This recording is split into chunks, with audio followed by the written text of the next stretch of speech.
Question 10a. Differentiate each of these following functions with respect to x.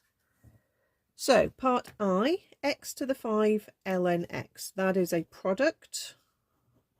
So we need our product rule, which is u v dash plus v u dash. So dy by dx will be, so my u is x to the 5, and my differential of ln x is 1 over x, plus my v, which is ln x, times by my differential of x to the 5, which is 5x to the 4. Make sure it doesn't look like that is part of the log, so I'll just rewrite this. I'll cancel out an x there, and I'll just hop this term to sit in the front like that. I mean, you could even bring an x power 4 out as a common factor if you wanted to. So that would be a different way of presenting the answer. Part 2.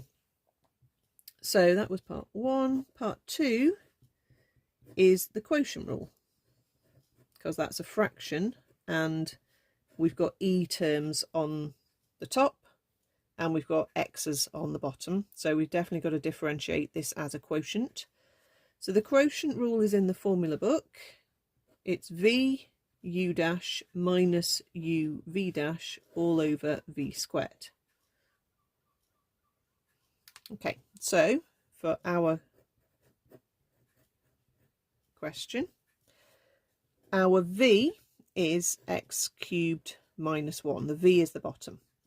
The u dash is the differential of e to the 3x. So we need to remember that an e term stays the same, but you multiply by the differential of the power. So the 3 comes to the front, e to the 3x does not change. Then minus, then we want our u, which is our e to the 3x unchanged, times by the differential of the bottom, which is 3x squared. My pen's running out.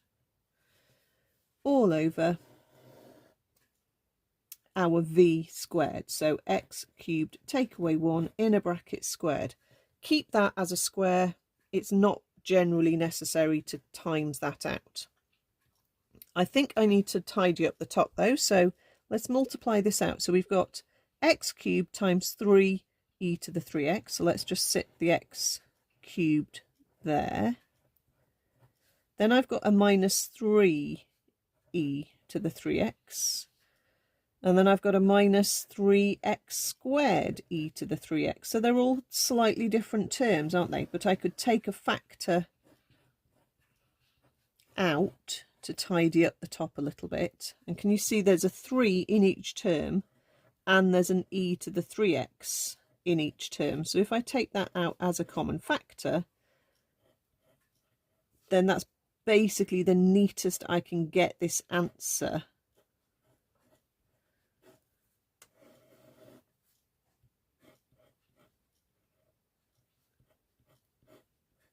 Like that. Okay, and then the third one. So this is our bracket rule. It doesn't matter for differentiating if the inside of the bracket is horrible or easy. Your bracket rule is dy by dx is the power of the bracket comes down to the front. There isn't a number sitting in front for it to multiply. Times by the bracket itself, not changed, but the power of the bracket decreases by 1 whole unit, and then times by the differential of the inside. So tan differentiates to sec squared. Yeah, my pen's definitely running out. And 7x differentiates to 7. Okay. Now, if you wanted to tidy that up a little bit, you could hop this bracket onto the bottom alongside the 2 and keep this on the top. Yeah, I'm not going to bother. Okay. The elements of the differentiation are there, and there's not very much I can do to that to make it look that much nicer.